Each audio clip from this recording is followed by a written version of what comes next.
Hey guys, I hope everybody's having a fantastic day, whether you're watching this in the morning, in the afternoon, or in the evening.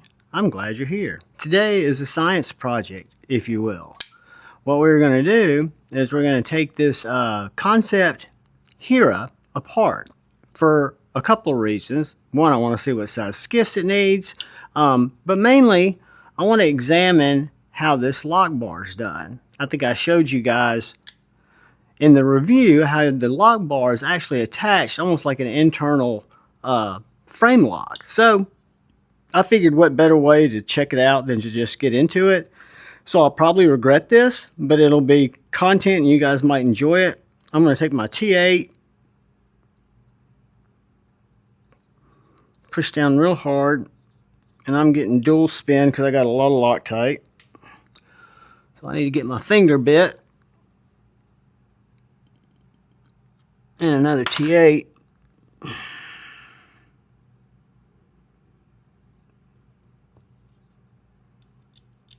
It's not T8. Maybe it's right. I still might not be able to break this Loctite, guys. This may be a short video that never goes up.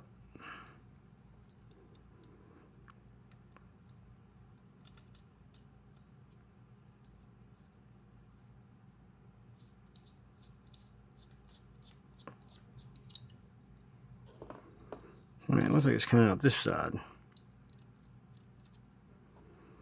little Loctite was in there. The same thing on this side. A little Loctite. Take out our pivot.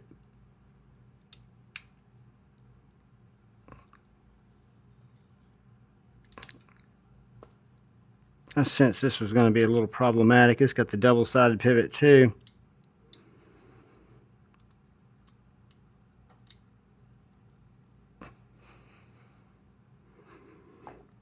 Tell you what, the finger bit is a pretty slick invention. I can get enough pressure on it. There we go. That would not have been possible had I not had this finger bit to hold that other.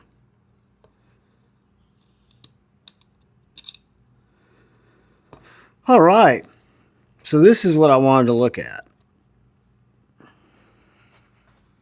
This lock bar looks just like a frame lock and operates just like a frame lock, but instead of having that relief cut in the frame itself, it has got a screw behind that clip. Let's do this.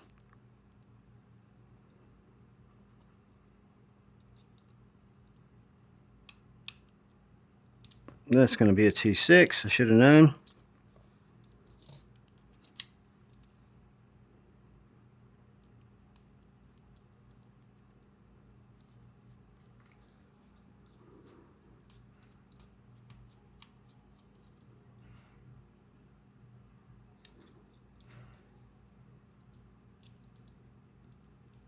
Just doing a little screwing.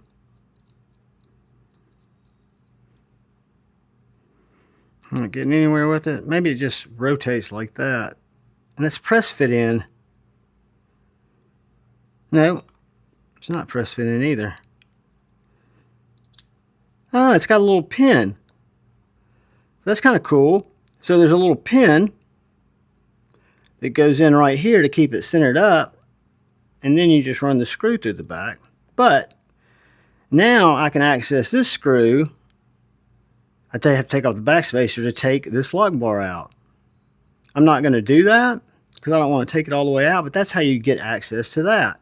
So I like to see how things work. And we talked about which is going to be stronger, an internal lock like this or a frame lock with a relief cut. And I don't know that one's going to be necessarily better than the other. I don't know if the designer just came up with this method instead of doing a traditional frame lock, but it is very cool. Well, I've got this apart. I'm going to check my bearing size.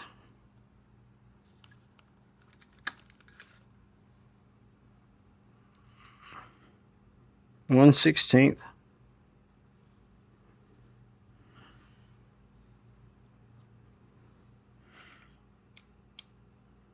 1/16 by 5 millimeter. 5 millimeter by 1/16. All right, guys, let's have some fun. And let's try to put it back together without jacking it up. So first thing I'm going to do, it's a new knife. It will be on the members live stream this coming Saturday. Grab a channel membership and come join the live.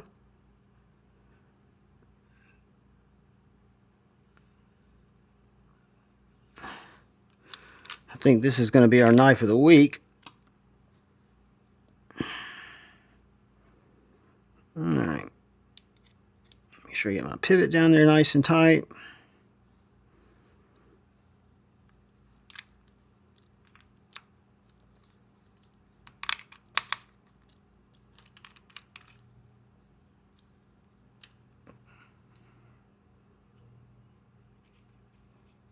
Just a little KPL.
Let's do this. I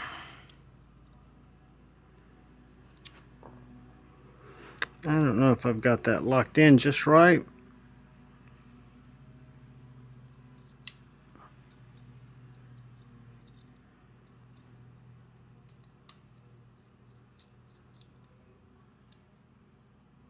It's not.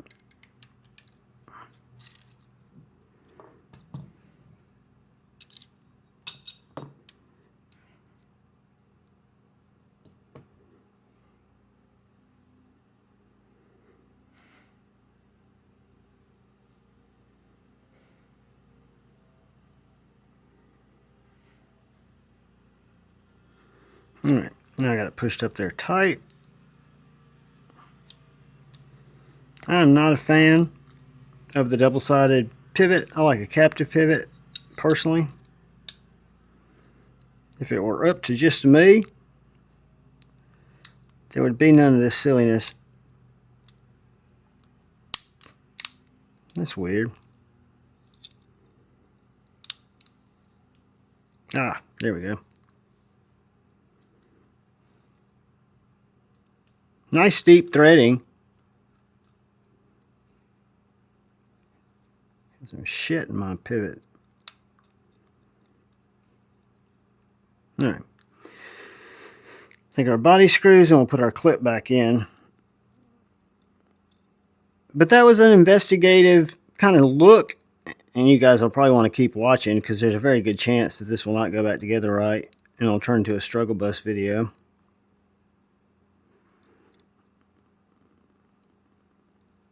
Let's see if I can get both of these in through the back spacer without using my finger bit. And that's going to be a no. I'm going to need my finger bit.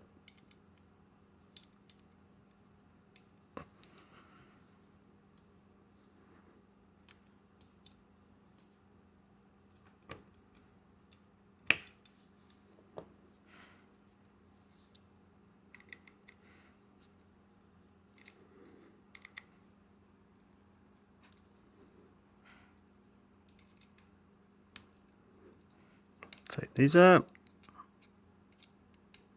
Using the good screw crystallized driver. Take my T6 now.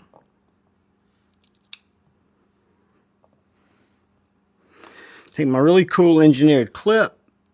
Put that pin in first to keep it stable. Oh man, struggle bus video. I put it together before I put the clip back in. I knew there was a reason I did that wrong. Duh. See guys, if you clicked off, you missed the best part. The struggle. The pivot's locked up again.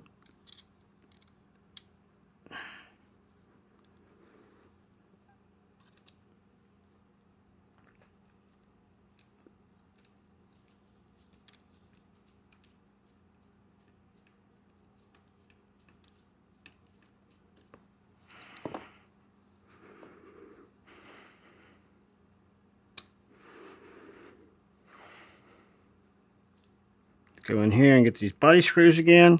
Hopefully I won't need the finger tool. Alright, now take that all the way apart. Now we take our clip, we lock it in here.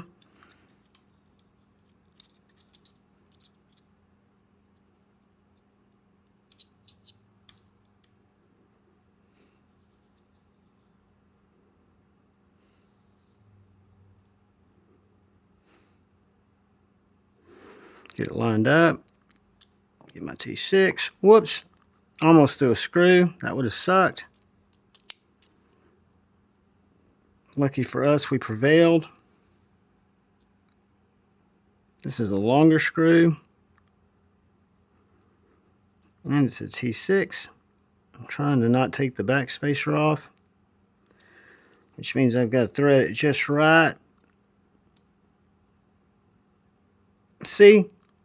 That's why watching the whole video, you never know when the content's going to come in. Alright. So now I got my clip back in. Cool the way that it mounts. Sucks that I didn't pay attention to that when I was building it out the first time. So let me get my blade back on.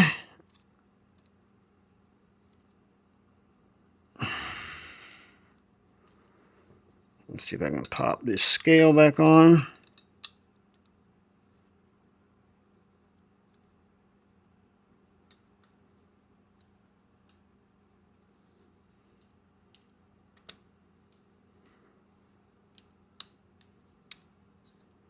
I've got my pivot in, so I'm nervous about jacking my body screws up. They're not lined up yet. I'm just going to get that started.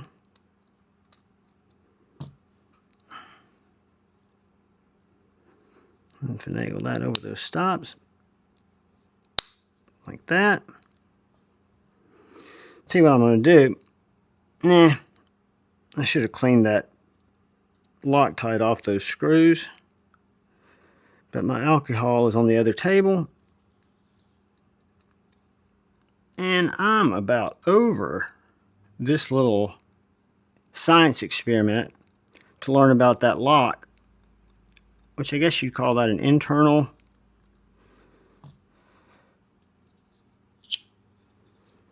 Put my pivot in.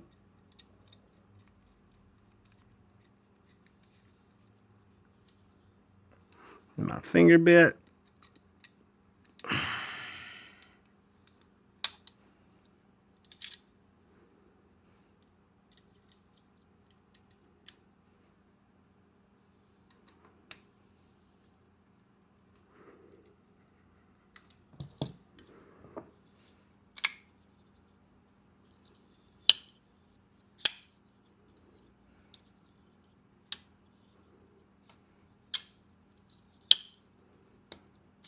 I got oil on my finger. That was me missing the flip.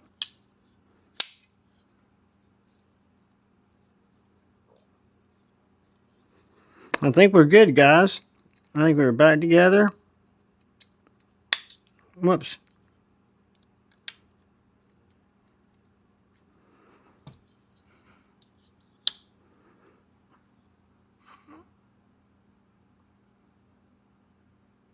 centered up.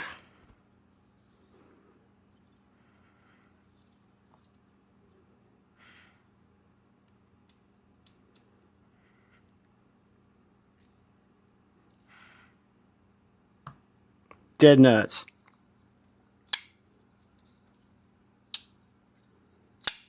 So that's how the Hira's lock bar works. Looks like a frame lock, operates and feels just like a frame lock. Indistinguishable. Does not feel like a liner lock, does not feel any different than a frame lock. And it makes sense because you got the same amount of mass on that scale. It's just cut all the way through and then it's mounted to the inside there. Then you remove the clip, you take that screw out, pull your lock bar insert out, or take your lock bar out. Very cool, guys. And somebody will win this Saturday, so stoked for you. It's a cool knife. It is the Kansept Hira full tie S35VN. Really cool blade by a designer over in Italy. Guys, thanks for watching my little struggle bus video. That's just, shows that I wasn't paying attention. Had I thought about it, which I should have, because I was wondering why do I have the clip off and the steps that I have. I'll just put it back together first. Well, that was kind of dumb of me. But take your time, follow the steps that you do when you're taking it apart, put it back together the same way. You will be in good shape. I do recommend finger bits from Skiff Blades. They're very inexpensive. Got a little magnet in there, holds your bit, and just in those cases where you've got a captive pivot or you don't have a captive pivot, it works out really well to kind of help when you've got screw access on both sides. So guys, thank you for watching. I want to say thank you to the channel members. I want to say thank you to anyone who comes in to watch my knife and EDC content. I will ask you to hit the subscribe button and the bell notification icon. 90% of the people that subscribe to my channel do not have that bell notification icon clicked. So when I put out new videos, I really need people to watch them when they go at it first so that more people have a chance to see them. People don't get notified. Or when I go live, people don't get notified. So hit the notification button. That way you'll know. Hit the like button. But most importantly, please look out for the guy or gal to your left. Please look out for the guy or gal to your right. Look out for one another. Go forward with love in your heart and choose debate, not hate. I love you all. Peace.